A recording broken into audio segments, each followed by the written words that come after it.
వివిధ భారతి యూట్యూబ్ ప్రేక్షకులకు స్వాగతం, సుస్వాగతం. ఈరోజు మనము చిట్టి కథలను కొన్ని విందాం. ముందుగా మనం వినబోయే కథ పేరు సద్వినియోగం.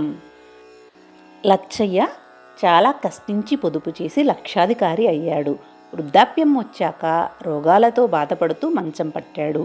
ఆ చివరి దశలో లచ్చయ్య తన ఆస్తిని ఏం చేయాలో ఆలోచించసాగాడు. ఒకనాడు లచ్చయ్యకు ఒక చక్కని ఆలోచన కలిగింది. వెంటనే ఎదిగిన తన ఇద్దరు కొడుకుల్ని దగ్గరగా పిలిచాడు. చెరువు 100 రూపాయలు ఇచ్చాడు. సాయంత్రం అవి ఎలా ఖర్చు చేసింది చెప్పమన్నాడు. సాయంత్రం పెద్ద కొడుకే ముందుగా ఇంటికి తిరిగి వచ్చి వాళ్ళ నాన్న దగ్గరకు వెళ్ళాడు. లచ్చయ్య వాడిని డబ్బు సంగతి అడిగాడు. అందుకు వాడు పకాలున నవ్వాడు. వాడి నోటి గుండా గుప్పున సారావాసన వచ్చింది. పెదప, నాన్న, డబ్బున్నప్పుడే సుఖపడాలి. అందుకే నాకు తోచింది తిన్నాను, తృప్తిగా తాగాను, మనసారా ఆనందించాను. బ్రతికినంతకాలం సుఖపడ్డవాడే మనిషి అని నా విశ్వాసం అని అన్నాడు తడబడుతూ.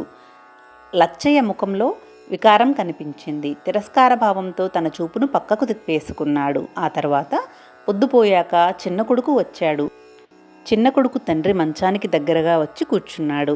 లచ్చయ్య వాడికిచ్చిన డబ్బు సంగతి ప్రస్తావించాడు. అందుకు లచ్చయ్య చిన్న కొడుకు గొంతు సవరించుకుని ఆ తరువాత, నాన్న, నేను ఇంటి నుంచి బయలుదేరి పని మీద వెళుతూ ఉన్నాను. బజారులో ఒకచోట చాలామంది జనం గుమికూడి ఉన్నారు. తీరా అక్కడికి వెళ్ళి చూస్తే ఒక పేదవాడు నేల మీద అచేతనంగా పడి ఉన్నాడు.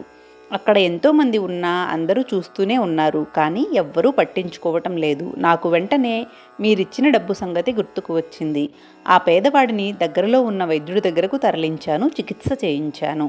అతడు కోలుకున్నాడు. వైద్యునికి విషయమంతా చెప్పాను. ఆయన నన్ను ఎంతగానో అభినందించారు. ఆ పేదవాడికి కావలసిన మందులు రాసి ఇచ్చారు. అవి కొనిచ్చి అతడిని వారి ఇంటికి చేర్చేసరికి పొద్దుపోయింది. అక్కడ ఆ పేదవాడి భార్యాబిడ్డలు తమ జీవనాధారాన్ని నిలబెట్టినందుకు కృతజ్ఞతలు తెలిపారు. నా వద్ద ఇంకా 5 రూపాయలు మిగిలాయి అంటూ తండ్రికి అందించాడు. లచ్చయ్య ముఖంలో ఆనందం వెల్లి విరిసింది. ఆ తరువాత పెద్ద కొడుకును కూడా అక్కడికి పిలిచాడు. నాయనలారా, నా ఆస్తిని 4 భాగాలు చేశా. అందులో మీరు చెరో భాగం తీసుకోండి. మిగతా 2 భాగాలు కూడా చిన్నవాడి ఆధీనంలోనే ఉంటాయి అని అన్నాడు. ఆ తరువాత చిన్న కొడుకుతో, బాబు, నువ్వు నా ఆస్తిని సద్వినియోగం చెయ్యి, రోగుల కొరకు వినియోగించు.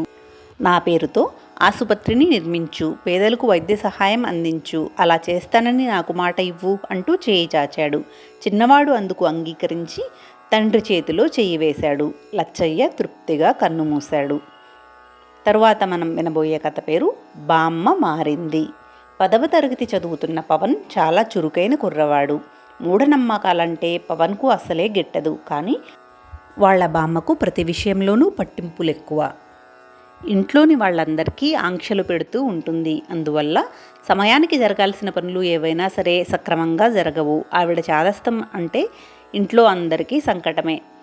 ఒకరోజు పవన్ వాళ్ళ తాతయ్యకు అకస్మాత్తుగా గుండె నొప్పి వచ్చింది. ఆ రోజు ఆదివారం, అమావాస్య, అర్ధరాత్రి సమయం. అయినా పవన్ వెంటనే డాక్టర్ కోసం వెళ్ళడానికి సిద్ధపడ్డాడు. కానీ వాళ్ళ బామ్మ పవన్ చేయి దొరికించుకొని, ఈరోజు ఆదివారం, పైగా అమావాస్య, అందున అర్ధరాత్రి డాక్టర్ గారిని పిలవకూడదు. ఎందుకంటే డాక్టరు గారు ఈరోజు యముడితో సమానమన్నమాట, కనుక అనర్థం జరిగిపోతుంది అంటూ ఏదేదో చెప్తూ అరవసాగింది. బామ్మగారి అరుపులకు పవన్ అమ్మానాన్నలతో పాటు అందరూ బెదిరిపోయారు. అయితే పవన్ వాళ్ళ తాతయ్య పరిస్థితి క్షణక్షణానికి దిగజారసాగింది. ఆ పెద్ద మనిషి బాధతో మిలుగులు తిరిగిపోసాగాడు. అది చూసిన వెంటనే పవన్ అక్కడ నుండి నెమ్మదిగా జారుకున్నాడు. క్షణాల్లో పవన్ డాక్టర్ గారిని వెంటబెట్టుకొచ్చాడు. అది చూచిన బామ్మగారు దిగాలు పడిపోయింది. డాక్టర్ గారు తాతయ్యను పరీక్షించి ఇంజెక్షన్ చేశారు. తాతయ్య కోలుకోవడం జరిగింది. పర్వాలేదులేవోయ్ పవన్, ఇక మీ తాతయ్య బ్రతికినట్టే, ఇంకొంచెం ఆలస్యం అయి ఉంటే ప్రాణాలు పోయాయి అన్నారు డాక్టర్ గారు. పవన్ వాళ్ళ అమ్మా నాన్నలకు కూడా ధైర్యం చెప్పి డాక్టర్ గారు వెళ్ళిపోయారు.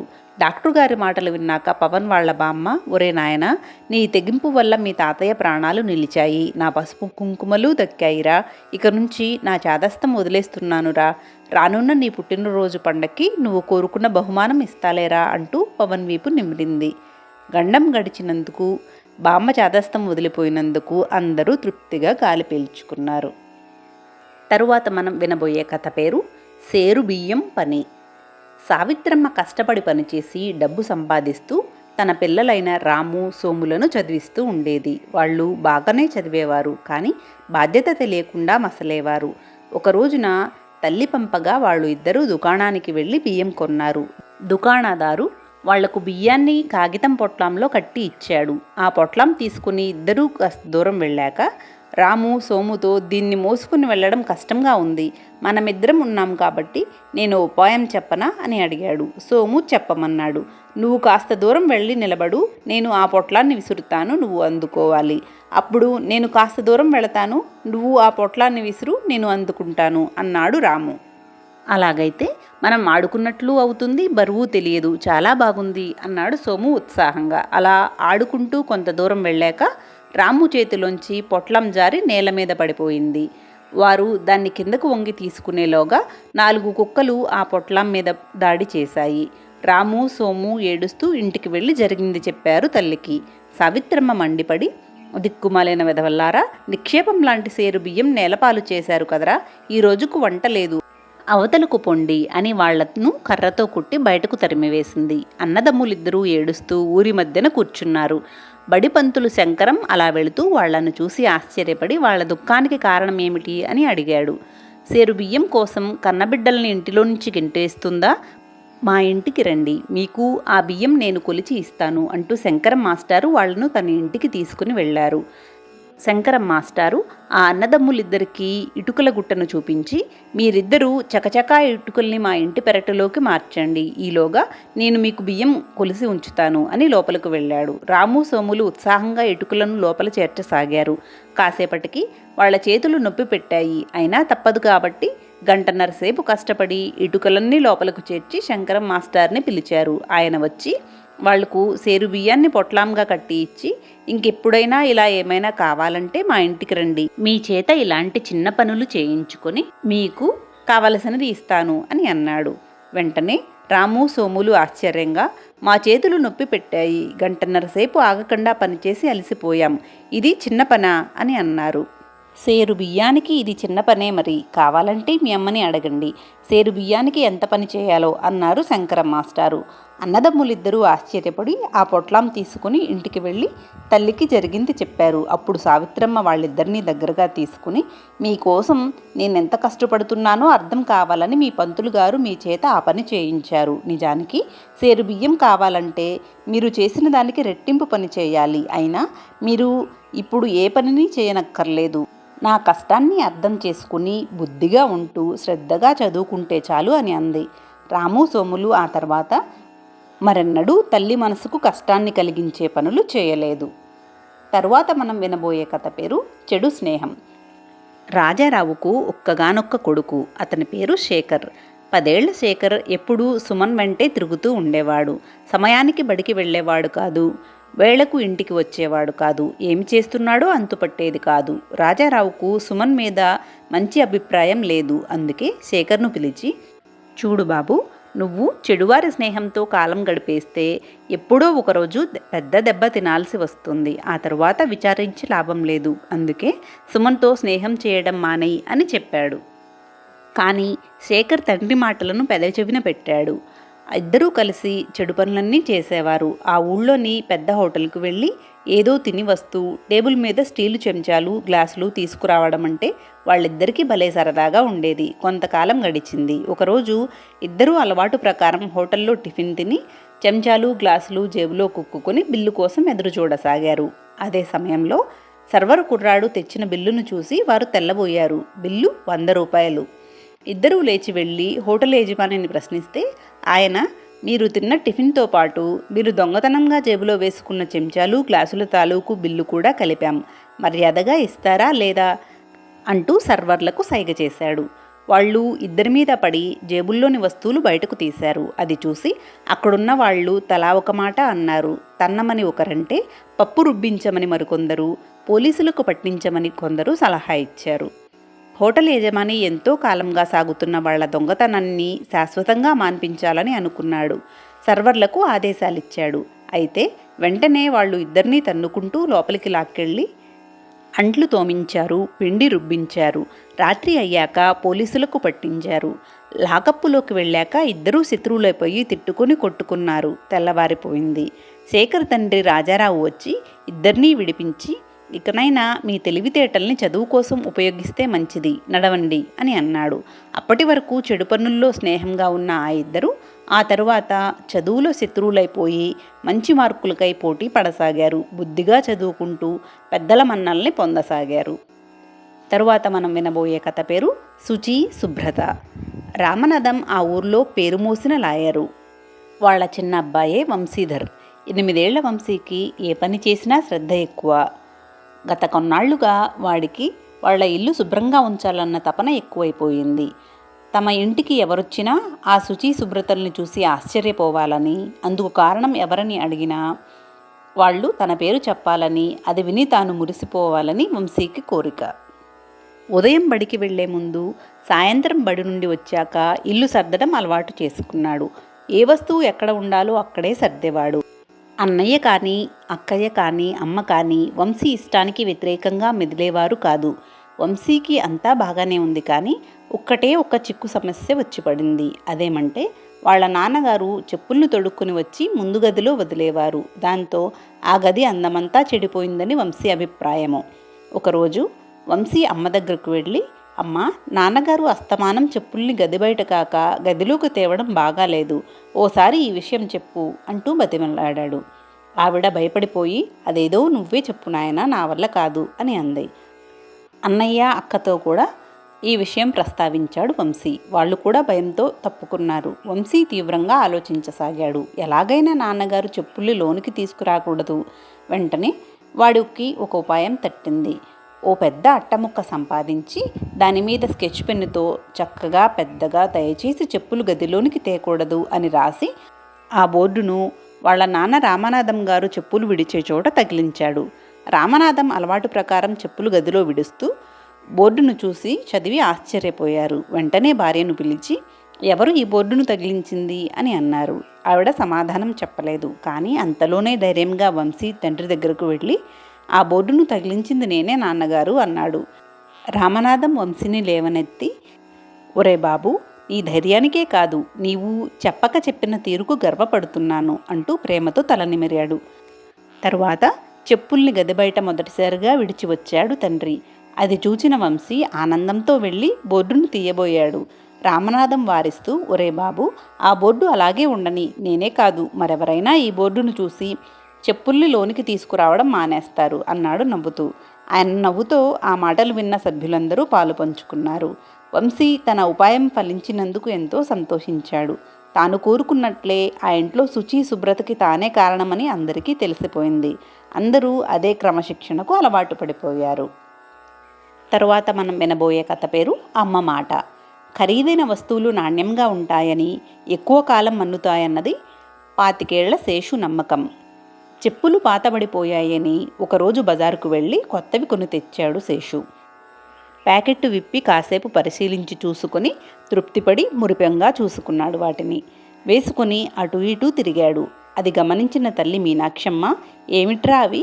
ప్రస్తుతం వాడే చెప్పులు బాగానే ఉన్నాయి కదా, మళ్ళీ అప్పుడే కొత్తవి తెచ్చావా అని అంది. శేషు తల్లి దగ్గరగా వెళ్ళి, అమ్మ, రేపే తిరుపతి వెడుతున్నాం, నా మిత్రులంతా కలిసి ట్రిప్పు వేశారు, పాత చెప్పులతో వెళ్ళడం బాగోదు కదా అందుకని అంటూ నసిగాడు. అది సరే, ఇంతకీ వీటి ధర ఎంత అని అడిగింది మీనాక్షమ్మ. ఎంతో కాదమ్మా, 359 రూపాయల 95 పైసలే అన్నాడు చాలా తేలిగ్గా. తమాషాగా చెబుతున్నావురా, 360 అని అనకూడదా? సరేలే, ఈ చెప్పులు ఇంట్లోనే ఉంచేసి పాతవి పట్టుకెళ్ళు, అవి పోయినా పర్వాలేదు, నిజానికి చెప్పులు లేకుండా వెళితేనే మంచిది అంది మీనాక్షమ్మ సమాధాయింపుగా. అదేం కుదరదు, తిరుపతి వెళుతున్నామని ఈ చెప్పులు కొన్నాను అన్నాడు శేషు మొండిగా. నా మాట నువ్వెప్పుడు విన్నావు గనుక అంటూ వంటింట్లోకి వెళ్ళిపోయింది మీనాక్షమ్మ కోపంతో. అనుకున్న ప్రకారం శేషు తన మిత్రులు తిరుమలలో దర్శనాలు అవి పూర్తి చేసుకొని కొండలు దిగి తిరుపతికి చేరారు. గోవిందరాజస్వామి ఆలయం చేరుకున్నారు. గోపురం దగ్గర, అయ్యా, ఆ చెప్పులు ఇక్కడ ఉంచి స్వామివారికి కొబ్బరికాయలు పట్టుకెళ్ళండే అన్నాడు ఓ పెద్దాయన. శేషు ఆయన వైపు నిర్లక్ష్యంగా చూస్తూ ముందుకు నడిచాడు. నాయన, ఆ చెప్పులు ఇక్కడుంచి అమ్మవారికి దండ పట్టుకెళ్ళు అంది ఓ పెద్దావిడ. శేషు ఆ మాటలు విని కూడా ఆమె వైపు చూడలేదు. తన కొత్త చెప్పుల్ని మురిపంగా చూసుకుంటూ మిత్రులతో ముందుకు నడవసాగాడు. మరో 4 అడుగులు వేసి చిన్న కోనేటిని సమీపించాడు. అక్కడో బిచ్చగాడు ఉన్నాడు. శేషు మనసులో ఒక ఆలోచన మెరిసింది. వెంటనే ఈ చెప్పులు ఉంచు, వచ్చాక ఓ ₹1/2 ఇస్తాలే అంటూ గబగబా అక్కడ విడిచి ముందుకు సాగాడు. అది గమనించిన శేషు స్నేహితుడు రాజు, వాడు దొంగ కాబోలు, ఉచితంగా పాదరక్షలుంచే దేవస్థానం వారి షాపు ఇది, ఇక్కడ ఉంచుదాం, అవి తీసుకురా అన్నాడు. శేషుకు కోపం వచ్చింది. అది పేరుకేలే, తిరిగి ఇచ్చేటప్పుడు చేయి చాచుతారు. నాలాంటి ఆదర్శభావాలు గల కొంతమందైనా వాడికి ₹1/2 ఇస్తే వాడికి టిఫిన్ ఖర్చులకు వెళతాయి అన్నాడు భుజాలెగరేస్తూ. శేషు సంగతి బాగా తెలుసుకున్న రాజు మెదలకుండా ఊరుకున్నాడు. లోనికి వెళ్ళి వరుసగా దైవదర్శనం పూర్తి చేసుకుని తిరిగి వచ్చేసరికి 2 గంటలు పట్టింది. మిత్రులంతా చెప్పుల కోసం దేవస్థానం షాపు వైపు నడిచారు. శేషు మాత్రం గబగబా చిన్న కోనేటిని సమీపించాడు. అక్కడ బిచ్చగాడు కానీ తన కొత్త చెప్పులు కానీ లేవు. కంగారుగా దిక్కులన్నీ కలే చూశాడు. లాభం లేకపోయింది. ముఖానికి పట్టిన చెమటను తుడుచుకుంటుంటే మిత్రులందరికీ విషయం తెలిసిపోయింది. కొందరు సానుభూతి తెలిపితే కొందరు గేలి చేశారు. తన ఆదర్శం అలా ఎదురుదెబ్బ తట్టాక తలవాల్చుకుని చెప్పుల్లేని కాళ్లతో శేషు అతి కష్టం మీద మిత్రుల్ని కలిశాడు. అమ్మ మాట విని ఉంటే బాగుండేది అని పదే పదే మనసులో అనుకుంటూ తన మిత్రుల్ని అనుసరించాడు శేషు. తరువాత మనం వినబోయే కథ పేరు పారని పథకం. ఒక ఊరిలో ఉన్న బడికి నరసింహం లెక్కల మాస్టారుగా కొత్తగా వచ్చారు. అప్పుడే ఆయన సంగతి తెలిసి పిల్లలంతా బెదిరిపోయారు. మాస్టారుకి ఇంటి పని కూడా చేసి పెట్టసాగారు. ఎందుకంటే ఆయనకు కోపం వస్తే వీపు విమానం మోతే మరి. అందరి సంగతి ఎలా ఉన్నా గిరి మాత్రం భయపడలేదు. ఏం చేసైనా ఇదివరకటిలాగే బాగా కాకపట్టి పాస్ మార్కులు కొట్టేయచ్చు అనుకున్నాడు గిరి. గిరికి అన్ని సబ్జెక్టుల్లోనూ అత్యవసర మార్కులే. లెక్కల విషయానికి వస్తే మరీ దారుణంగా ఉంటుంది. బుర్ర పగిలిపోతున్నంత భయంగా ఉంటుంది. కాలం వేగంగా గడిచిపోయింది. పరీక్షలు వచ్చేశాయి. గిరి ధైర్యం చేసి నరసింహం మాస్టారు గారి ఇంటికి ఉదయమే వెళ్ళాడు. అతి వినయంగా దండం పెట్టాడు. మాస్టారు విషయం అడిగారు. గిరి నసుగుతూ, మాస్టారండి, నేను లెక్కల్లో కొంచెం వెనుకబడిపోయాను. మీరేం చెప్పినా చేస్తాను, నన్ను మాత్రం గట్టెక్కించండి అన్నాడు. మాస్టారు చిన్నగా నవ్వి, లెక్కల పరీక్షకు ఇంకా 5 రోజులుందిగా, ఈలోగా నీకేమైనా పనులున్నాయా అన్నారు. గిరి తన పథకం పారిందని అనుకున్నాడు. ఉత్సాహంగా, అబ్బే పనేం లేదండి, మీ పనేమిటో చెప్పండి, ఏదైనా చేస్తాను, ఎక్కడికైనా వెళతాను, ఈ 5 రోజులు మీ సేవ చేసుకుంటాను అన్నాడు సంబరంగా.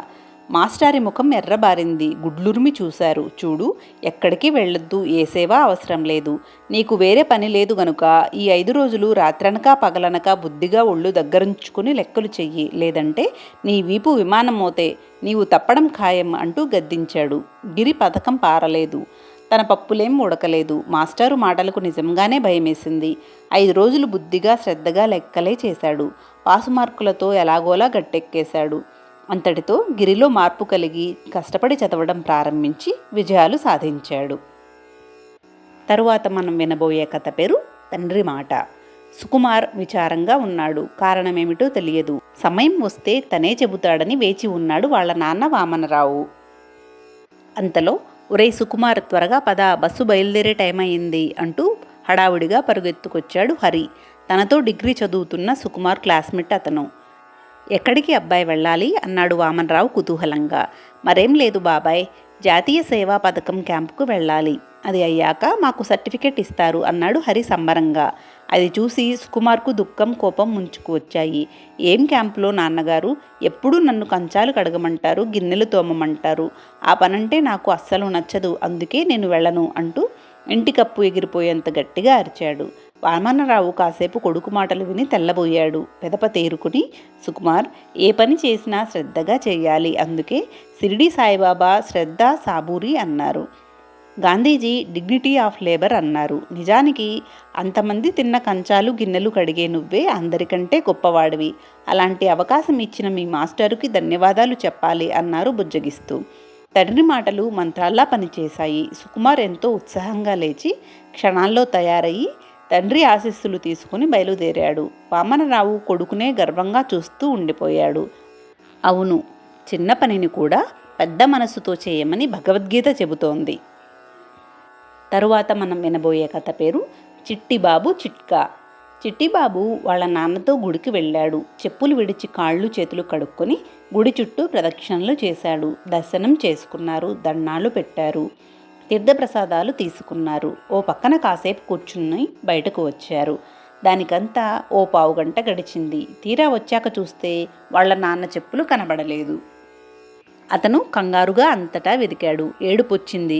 ఎవడో దొంగ వెధవ, కొత్త చెప్పులు నిన్ననే కొన్నాను, అక్షరాల 298 రూపాయలయ్యి అంటూ వాపోయాడు. అంతలోనే చిట్టిబాబు చెప్పులేసుకుని వచ్చి నిలబడ్డాడు. తండ్రి ఆశ్చర్యపోయి, నా చెప్పులు పోయాయిరా, కొత్త చెప్పులతో వచ్చినప్పుడల్లా ఇలాగే ఎన్నో పోయాయి. అవును, నీవి ఎప్పుడూ పోవెందుకురా అన్నాడు. చిట్టిబాబు కాలర్ ఎగరేస్తూ, నా చెప్పులు దొంగిలించడానికి తెలివి కావాలి. ఎందుకంటే ఒకటి ఆ మూలన మరొకటి ఈ మూలన పారేస్తానుగా. ఒక్క చెప్పు ఎవరు పట్టుకుపోరుగా. ఆలయంలో నుంచి రాగానే గుర్తుగా నేను విడిచినవి నేనే గుర్తించి తొడుక్కుంటాను. ఇదే నా చిట్కా అన్నాడు గలగలా నవ్వుతూ. నిజంగా వాళ్ళ నాన్న చిట్టిబాబు తెలివికి ఆశ్చర్యపోయి తర్వాత గర్వించాడు. అవును, ఈ రోజుల్లో చిట్టిబాబు లాంటి పిల్లల తెలివితేటలకి పెద్దలు ఆశ్చర్యపోయే సంఘటనలు ఎన్నో ఉంటాయి మరి. తరువాత మనం వినబోయే కథ పేరు యోగ్యుడు. కాంచీపుర రాజుకు 2 కుమారులు. వారు విజయసేనుడు, వినయసేనుడు అనే 2 కవలలు. అన్ని విద్యల్లోనూ ఆరితేరారు. మహారాజు వృద్ధుడవ్వడంతో రాజ్యాన్ని ఎవరికి అప్పగించాలో అర్థం కాలేదు. కారణం, ఆచారం ప్రకారం పెద్దవాడు రాజు కావాలి. కానీ కవలలు అవడం వలన కొన్ని పరిస్థితుల కారణంగా వారిలో ఎవరు పెద్దవాడో ఎవరికీ సరిగా తెలియదు. మహారాజు రాజగురువు మరియు మంత్రితో కలిసి ఒకరోజు బాగా చర్చించారు. రాజకుమారులిద్దరినీ పరీక్షించడానికి నిర్ణయించారు. ఒకరోజు ఉదయాన్నే మంత్రి కాంచీపురం ఉత్తర దిక్కున ఉన్న శత్రురాజులు దండెత్తి వస్తున్నట్లు విజయసేనుడికి, దక్షిణ దిక్కున ఉన్న శత్రువులు దాడి చేస్తున్నట్లు వినయసేనుడికి సేవకుల ద్వారా ఒకేసారి వర్తమానం పంపించాడు. విజయసేనుడు వెంటనే బాణంలా దూసుకు వెళ్ళాడు. కానీ వినయసేనుడు ముందుగా తల్లిదండ్రుల అనుమతి తీసుకున్నాడు. ఆ తరువాత తమ ఇలవేల్పు దుర్గాదేవికి పూజలు చేశాడు. అటు తర్వాతే వెళ్ళాడు. ఆలస్యంగా బయలుదేరి తిరిగి వినయసేనుడే ముందుగా వచ్చాడు. ఆ తరువాత విజయసేనుడు రావడం జరిగింది. ఆలస్యానికి కారణం ఏమిటని అడిగితే, నగరానికి ఉత్తరవైపు ప్రశాంతంగానే ఉంది, అయితే ప్రజలు మాత్రం మంచినీరు తదితర దైనందిన సమస్యలతో కష్టపడుతున్నారు. వారి యోగక్షేమాలు కనుగొనడం వలన ఆలస్యమైంది అన్నాడు విజయసేనుడు. అటు రక్షణలోనూ ఇటు ప్రజల కష్టసుఖాలు విచారించడంలోనూ యోగ్యుడుగా నిలిచిన విజయసేనుడే రాజయ్యాడు. తరువాత మనం వినబోయే కథ పేరు ఫతేసింహుని ప్రతిభ. మన దేశాన్ని పరిపాలించిన హైందవ చక్రవర్తులలో మేవాడ రాణాలు గొప్ప ప్రతాపవంతులు. రాణా ప్రతాపసింహుని తరువాత పేర్కొనదగినవాడు మహారాణా ఫతేసింహుడు. ఫతేసింహుడు గొప్ప ధైర్యశాలే కాదు, మంచి యుక్తిపరుడు కూడా. మహారాణా ఫతేసింహుని పరిపాలనా కాలంలో ఉదయపూర్, చిత్తౌడ్ల మధ్య బ్రిటిష్ సర్కారు వారి రైలు బండి BB&CI నడిచేది. ఈ రైలు మార్గం భూపాల్ సాగర్కు చెందిన చెరువు క్రిందుగా వెళ్లేది. ఒకనాడు అకస్మాత్తుగా ఆ చెరువు గట్టు తెగింది. రైలు లైను నీటిలో కొట్టుకుని పోయింది. పట్టాలు తుప్పుపట్టి చెడిపోయాయి. బ్రిటిషు సర్కారు వారు రాణా భూపాల్ సాగర్ చెరువు వల్ల తమకు 16 లక్షల రూపాయల నష్టం జరిగిందని, వెంటనే ఆ నష్టపరిహారం చెల్లించమని ఒక ఉత్తరం రాసి పంపించారు. స్నేహంగా మసలుకుంటున్న బ్రిటిష్ వారు అలాంటి ఉత్తరం రాయడం ఫతేసింహునికి ఆశ్చర్యంగా తోచింది. మొదట కొంత బాధపడ్డాడు. తరువాత బ్రిటిష్ సర్కారు వారికి ఒక ఉత్తరం రాసి పంపాడు. మహారాణా ఫతేసింహుడు ఆ ఉత్తరంలో భూపాల్ సాగర్ చెరువు పూర్వమే నిర్మించబడిందని, రైలు మార్గం తర్వాత నిర్మించబడిందని, రైలు నడపడం వల్లే దాని శబ్దానికి చెరువు, దాని పరిసర ప్రాంతపు భూమి కదిలి ఆనకట్ట తెగిందని, అందువల్ల సమీప గ్రామాలకు, పంటలకు చాలా నష్టం కలిగిందని, ఆ నష్టపరిహారంగా మేవాడ రాణా ఖజానాకి 32 లక్షల రూపాయలు చెల్లించాలని వ్రాయించాడు. అంతేకాదు, రైలు బండిని సైతం తన వశం చేసుకున్నాడు. బ్రిటిషు సర్కారు వారు ఫతేసింహునికి రైలు బండిని వదిలేసి తోకముడిచి నష్టపరిహారం సంగతి ఉపసంహరించుకున్నారు. తరువాత మనం వినబోయే కథ పేరు రాజు రైతు. విజయసేన మహారాజుకు దైవభక్తి మెండు.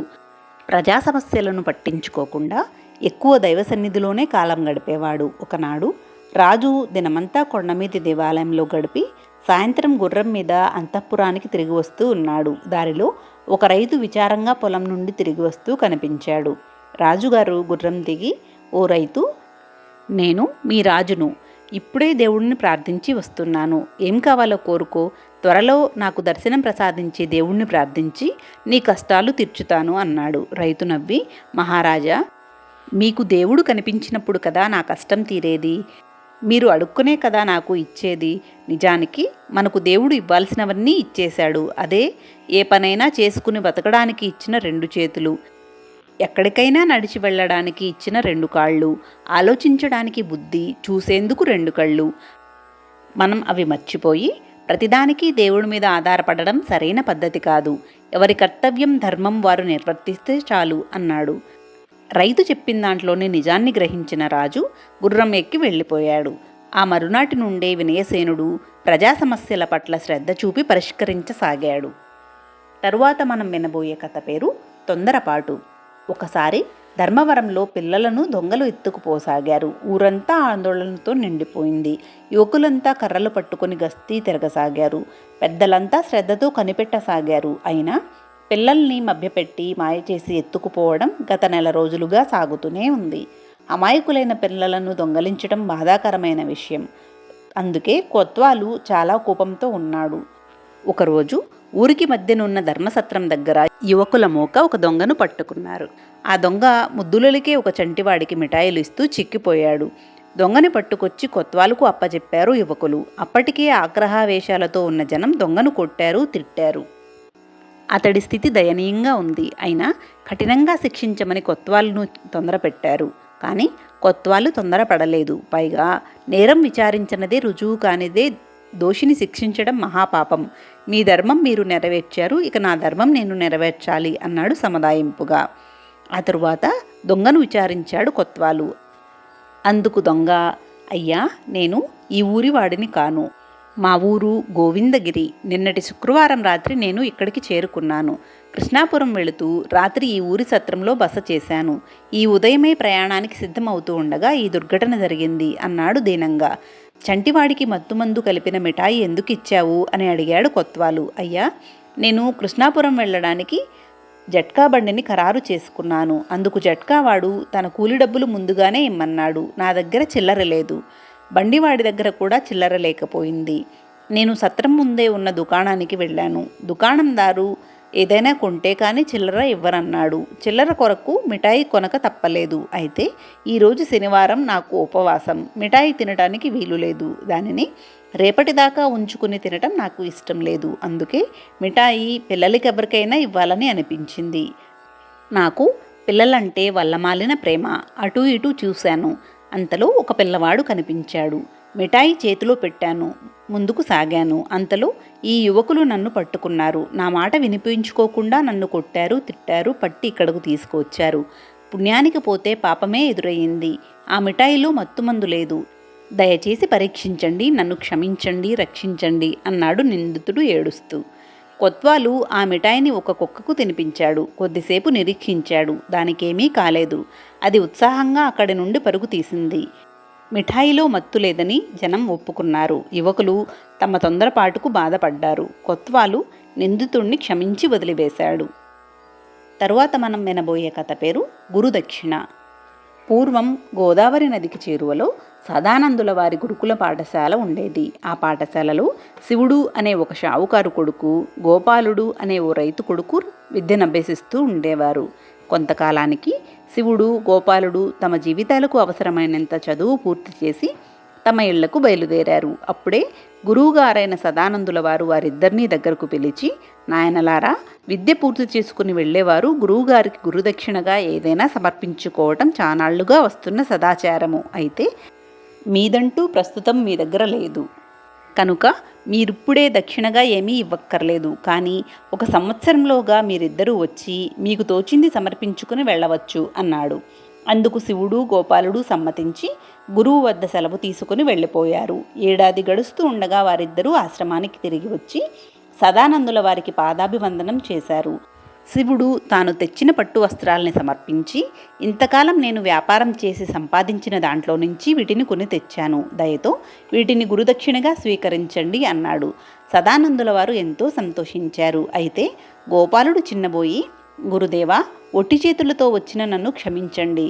నేను విద్యనభ్యసించి వెళ్ళేసరికి మా ప్రాంతంలో వర్షాలు లేవు, పంటలు పండలేదు. అందుకే వ్యవసాయం చేసి నేనేమీ సంపాదించలేకపోయాను. జనమంతా తాగే నీటి కోసం ఎంతో అవస్థపడుతున్నారు. మా పల్లెలో ఎంతో కాలం నుండి ఒకే ఒక మంచినీటి బావి ఉంది. ఊరి జనమంతా దాంట్లో నుంచి ఎంతో సమయాన్ని శ్రమను వృధా చేసుకొని నీళ్లు తోడుకోవాల్సి వచ్చేది. అందుకే నేను నా తోటి యువకుల్ని కూడగట్టుకొని జనానికి అవసరమైన చోట 8 బావులు తవ్వాం. నీటి సమస్యను తీర్చాం. అలా బావులు త్రవ్వగా వచ్చిన మట్టిని ఊర్లో రోడ్లు వేయించడానికి ఉపయోగించాం. అందువల్ల మా పల్లె రూపురేఖలే మారిపోయాయి. నా చొరవకు మెచ్చి ఊరి పెద్దలంతా నన్ను ఆశీర్వదించారు. నా తల్లిదండ్రుల్ని, విద్య నేర్పిన మిమ్మల్ని కొనియాడారు. ఇంతకాలం నేను సంపాదించింది అదే. అందువల్ల దయచేసి నాకు మరో ఏడాది గడువు ఇస్తే మీకు దక్షిణగా ఏదైనా సమర్పించుకుంటాను అంటూ గురువుగారి ముందు మోకరిల్లాడు. గోపాలుడి మాటలు విన్న గురువుగారు ఆనందం పట్టలేకపోయారు. గోపాలుడిని కౌగిలించుకుని, గోపాల, నిన్ను చూశాక నాకు చాలా ఆనందం వేసింది. అదే నిజమైన చదువు. వాస్తవానికి చదువుకున్న నీలాంటి యువకులు ఇలాంటి సేవా కార్యక్రమాలు చేపడితే పల్లెసీమలు పసిడిసీమలైపోతాయి. ఇంత మంచి పని చేసిన నీకు నీ తల్లిదండ్రులకే కాదు, నీకు చదువు నేర్పిన నాకు మంచి పేరు సంపాదించి పెట్టావు. నాకు మరో గురుదక్షిణ అవసరం లేదు. నిన్ను మనసారా దీవిస్తున్నాను అని అన్నారు. శివుడు, గోపాలుడు గురువుగారి వద్ద సెలవు తీసుకుని తిరుగు పయనం కట్టారు. తరువాయి భాగంలో ఇంకొన్ని కథలను విందాం.